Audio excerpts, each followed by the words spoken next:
Welcome to the Human Capital Innovations Podcast. We're your source for personal, professional, and organizational growth and development, where we share original research, explore industry trends, and interview executives and thought leaders from across the globe. We hope you join us often for practitioner-oriented content around all things related to leadership, HR, talent management, organizational development, and change management. Maximize your personal and organizational potential with Human Capital Innovations Podcast.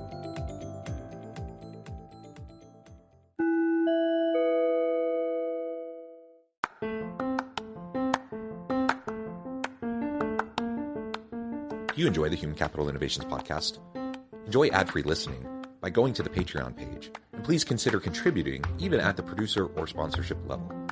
And please leave a review. Thank you for your support.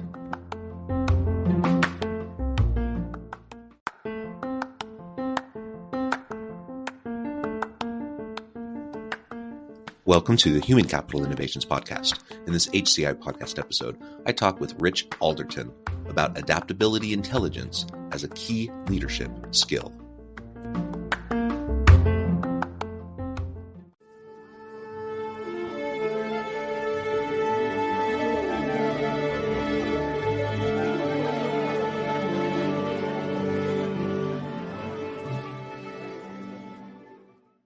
Rich Alderton, welcome to the Human Capital Innovations Podcast. Thank you very much, John. Great to be here. Yeah, it's a pleasure to be with you. You're joining us from the UK. I'm south of Salt Lake City in Utah. And today we're going to be talking about adaptability intelligence as a key leadership skill. I love the concept of adaptability intelligence. And of course, adaptability and the ability to pivot and adapt and adjust to the surrounding context is so important. It's always been important, but it's probably more important than it's ever been as things are rapidly changing all around us each and every day.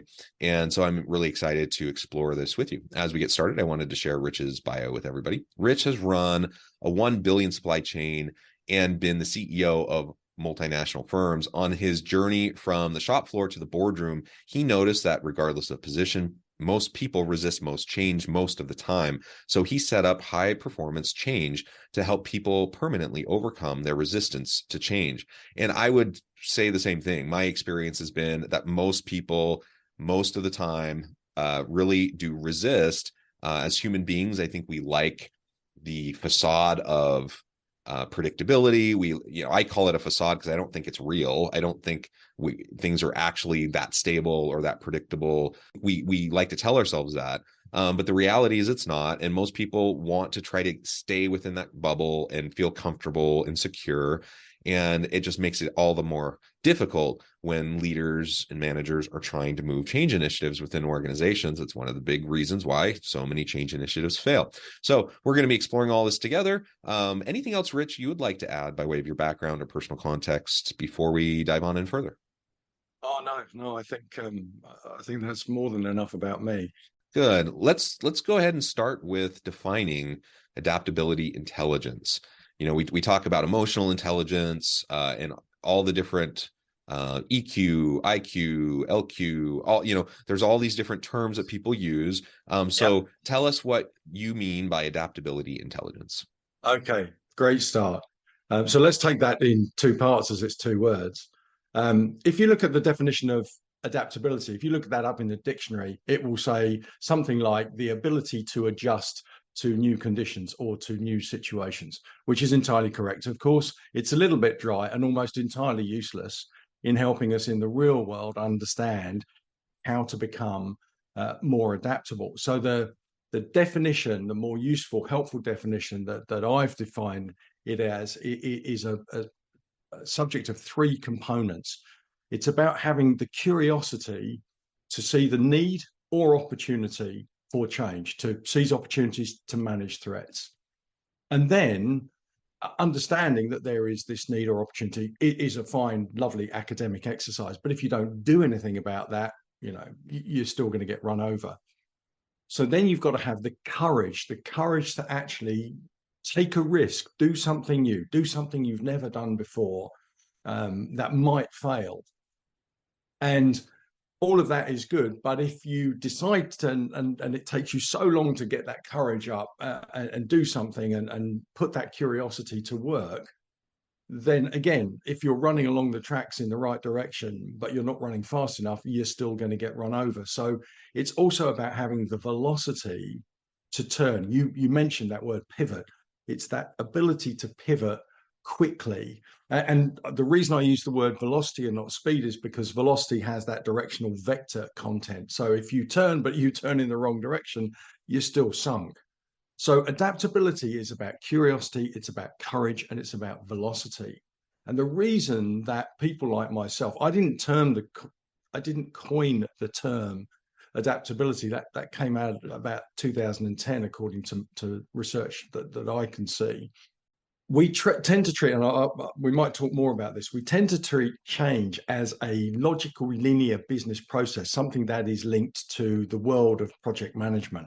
But actually, human beings don't think that way. We certainly don't feel that way, and we don't act that way. So we need to stop talking about and thinking about adaptability as a business process and think about it as a form of intelligence, because contrary to what most people that I've ever encountered and talked to about this stuff, adaptability is something that can be learned. We tend to think that our adaptability level is fixed in stone, that it's a gift given to us, at birth, inherited in our DNA, because we can't remember the last time we actually changed our attitude to change itself. But the good news is nothing could be further from the truth, and anybody can become more adaptable if they want. So when we understand that, if you define intelligence as the ability to acquire and apply knowledge, well, it's entirely possible to acquire and apply knowledge about becoming more adaptable and changing the way that you think, feel, and act in response to change. And all of that is a very long-winded way of saying that's why we call it adaptability intelligence. Yeah, well, I really like that. And clearly that's the world we're in. And so it makes sense that adaptability intelligence should be one of those muscles that we're building and stretching on a regular basis, that we're developing, so that we can be more effective managers and leaders. So tell us a little bit more, your thinking behind why adaptability is such a crucial leadership skill and competency in the modern world of work. Yeah, well, look, I'd love to tell you that this is a complete insight that I came up with myself, and I'm the first to understand that adaptability is so important. But of course, nothing could be further from the truth. And it's more than a decade now since HBR identified adaptability as the new competitive advantage. And yet here we are in the next decade now. And still, it seems that most organizations are not getting to grips with adaptability. They don't understand what it is, and they're certainly not doing very much about it. So the question is, how do organizations go about preparing their people for change? Overwhelmingly, they either do the just do it, which is brilliant because it requires absolutely no planning, no communication, no thought about the person whatsoever. And the only advantage is that when it fails, because you've done no planning, failure comes as a complete surprise. Lovely. The other way, the proper way that organizations go about it, which is good as far as it goes, but that's a point I want to make, is change management in all its various forms. And we only need to look at Kotter's classic 8-step model to kind of hang all change management off. The idea that you need to look after people through projects, not just the hard stuff of project deliverables, milestones, Gantt charts, and budgets, and all of that other stuff that project managers need to worry about.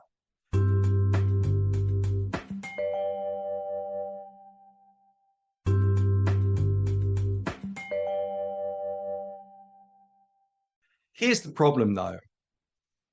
Projects and change management and that they're associated with are really good at changing what people do. They're really not very good at changing how people think and feel about change itself. Somebody who has been herded from one field into the next by a project manager, by a change manager, almost certainly doesn't want to be herded into the next field any more than they wanted to be herded into this one.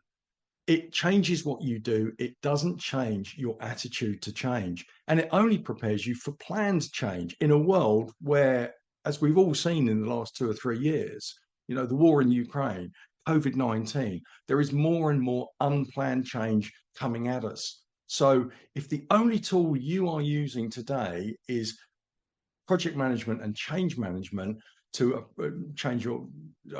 prepare your people for change, then there's a whole sector there that isn't going to work. Oh, and by the way, sorry, I'm on my hobby horse now, but by the way, just think of it this way. If you only prepare your people for change at the point that change is happening, then by definition, you are behaving tactically. You are only dealing with something on the battlefield when it is happening. You've had all this time to prepare your people for change. You haven't done it until you need that new IT system or that new product introduction or that org restructure. And you are effectively then behaving tactically with the organization's most strategic asset. So just on that level alone, it doesn't make any sense. We need to not embed change in our projects, but in our culture, in the way that we think and the way that we act. I completely agree. I think it's you go back 20 years and all the main change management models, very systematic, and I like systems and processes, and it's good to have those things. And there's a time and place for those things even today.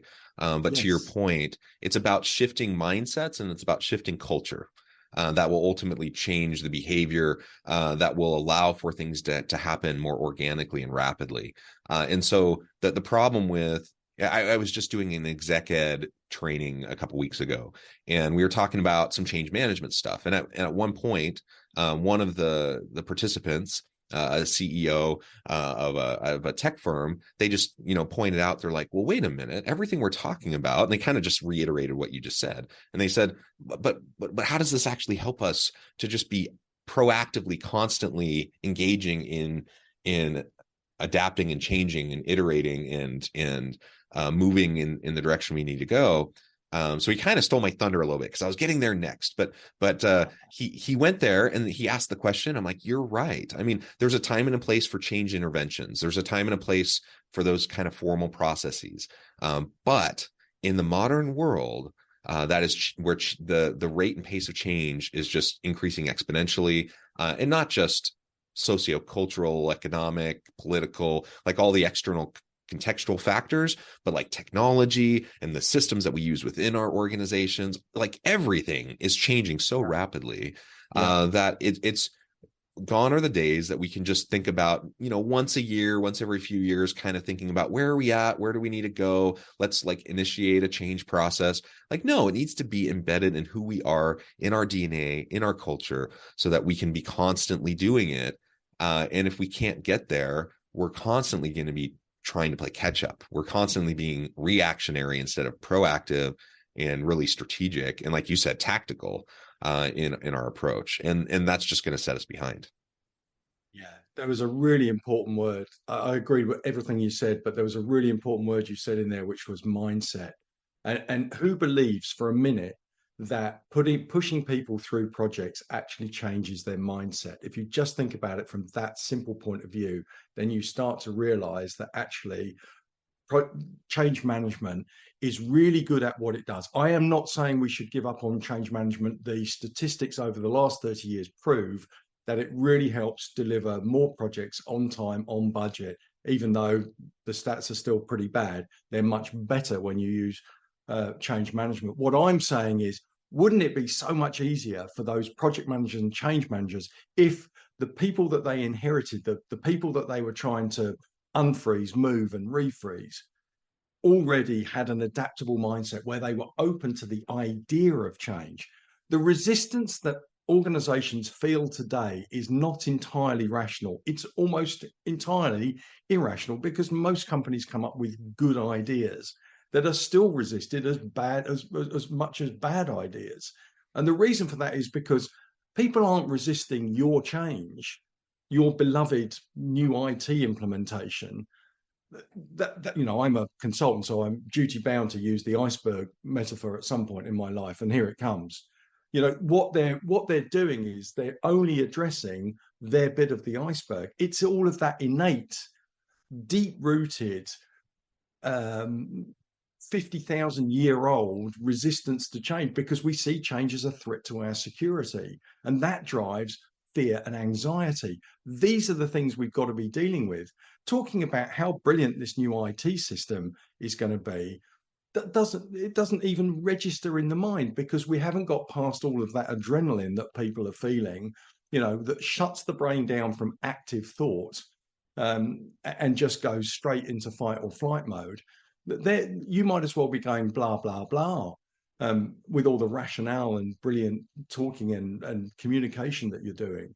What we've really got to do is get under the surface and deal with people's inability to deal with their fear and anxiety. If you can help people control their fear and manage their anxiety, and there are brilliant ways to do both of those things. The American Psychological Association says that anxiety is highly treatable. Now, we're getting better in the Western world at dealing with this and talking about this stuff. We're still afraid to talk about fear, though. We're still walking around in a little bit of a cloud of testosterone here, gentlemen. But if we can deal with these two things, and get people out of their own way, then we can start to see change for what it really is, which is the best chance any of us is ever going to get to find out what it is that we can really do to make a difference and self-actualize ourselves, which is just a fancy way of saying realizing our potential. The status quo is never going to be able to give you those things. So when you start seeing even negative change as the opportunity to make a positive difference, then that's the mindset change that you mentioned, John, that is so important as a concept to understand here. Yeah, and I think we've all seen the difference when you have a team of people where you've worked on developing that culture, where you've where you've fostered that mindset, and how they react to the inevitable challenges that your team or your organization are going to face. There's a stark difference between that kind of a team and those individuals versus kind of the norm, what we typically see in most teams and most organizations. And I have to say, it's invigorating, it's exciting, it's energizing, and it's just a lot of fun for me to be a part of teams when they kind of lean into it, when they embrace that. And it's just like their constant curiosity, their constant drive for learning and growth. This idea of being a lifelong learner and just constantly trying to challenge our assumptions and to lean into the future, that just is so invigorating to me. And those teams just accomplish so many things. They're able, no one has a crystal ball. No one can see around the corner, really, when we kind of talk about it that way. You don't really know what's going to happen, but man, it's those teams that are just usually way out in front. They often, will leapfrog even other front runners who become a little complacent because they're in the front and they feel like they're doing everything right. And so it's just so much fun to do that. And I think even for that reason alone, let alone all the innovations and all the cool stuff and the things that can come from adaptability, I think just that alone, to re-engage your people, to get them passionate about their work, to be excited about coming to work, I think that is a huge value in and of itself. Absolutely. Adaptability won't help you see the future at all. And I don't pretend in any way to be a futurist. What it will do is it will give you the confidence to face whatever happens next. And as we've seen, from the global financial crisis through to COVID, how good are any of us at really predicting what is going to happen next? All we can do is mentally prepare ourselves for that, give ourselves, the basic technical skills that we're going to need as far as we can predict that. But the most important tool in our toolbox is having an adaptable mindset that is already ready for anything.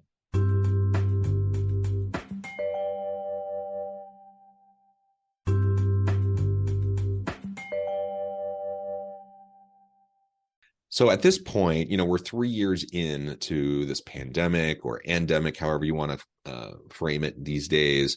It upended our world. It shifted everything. Most people have seemed to cope with the pandemic okay.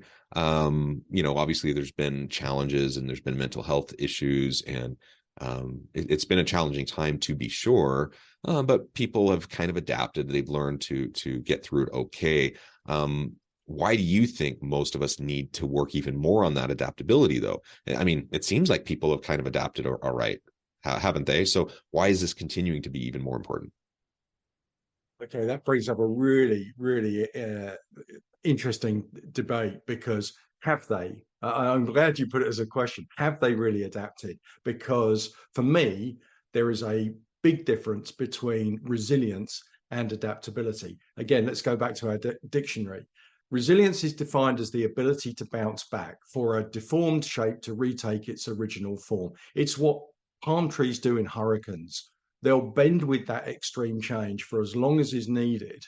And then as soon as the hurricane is over, because of their flexibility, they are able to bend back and retake their shape. And most people I know have, all they've wanted is for life to return to the end of 2019. And apart from this big debate about hybrid working, which seems to be one of the biggest tangible changes to work life, at least, most people just want things to go back to the way they were. Of course, they never will, but that's really what people want. The difference with adaptability is that it is about having the ability to bounce higher. It is about taking that negative event, whatever it is.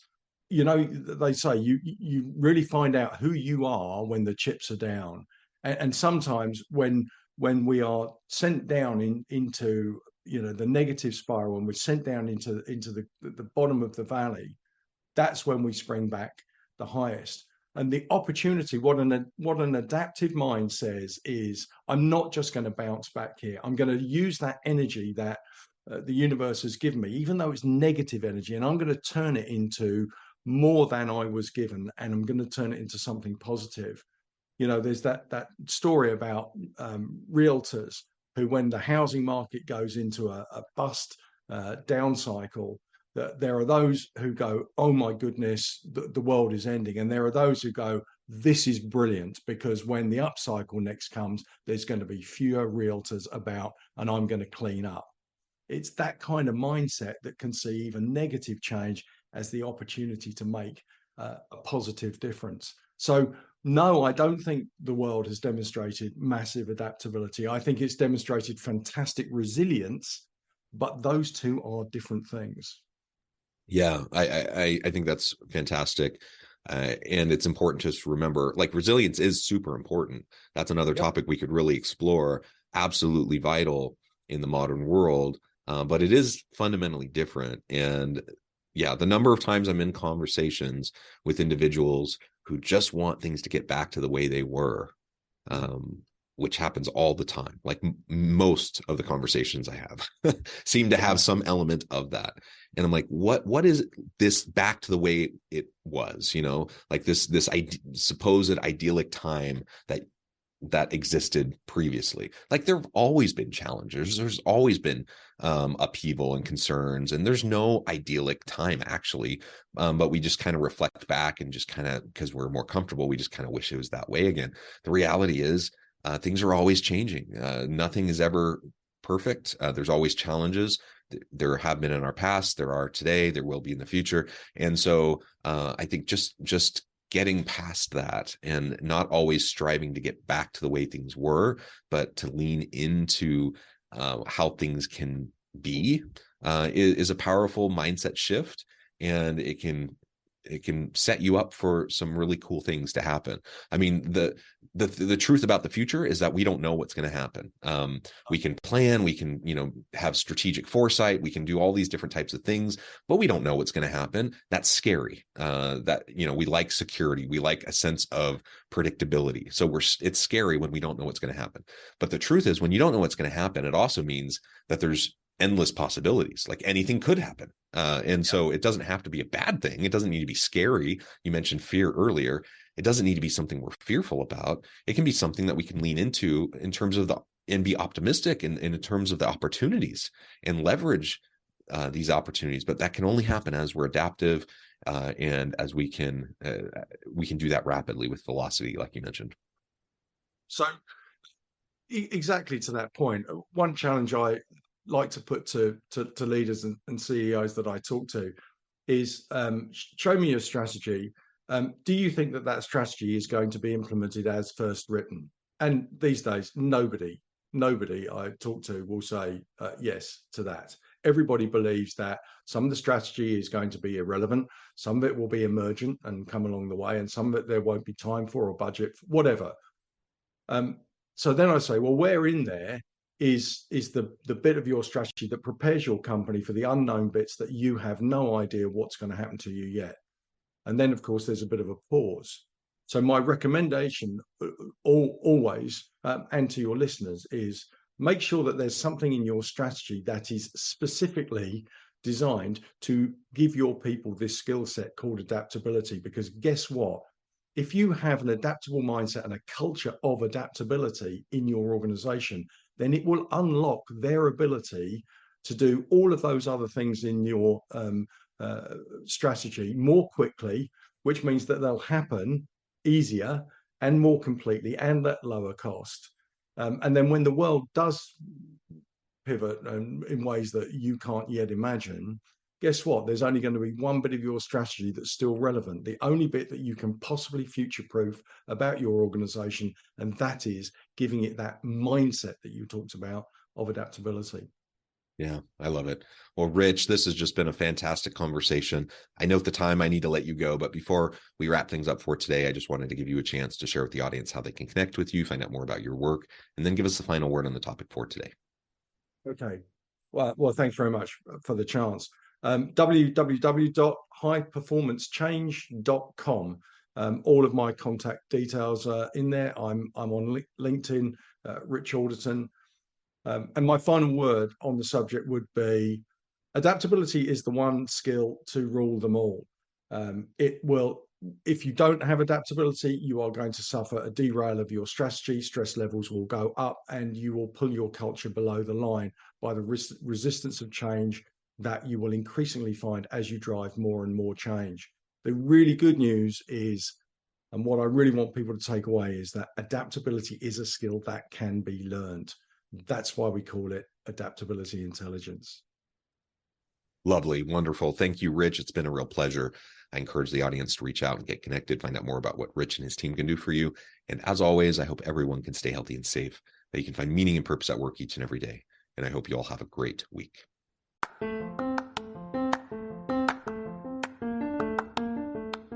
Do you enjoy the Human Capital Innovations podcast? Enjoy ad-free listening by going to the Patreon page, and please consider contributing even at the producer or sponsorship level. And please leave a review. Thank you for your support.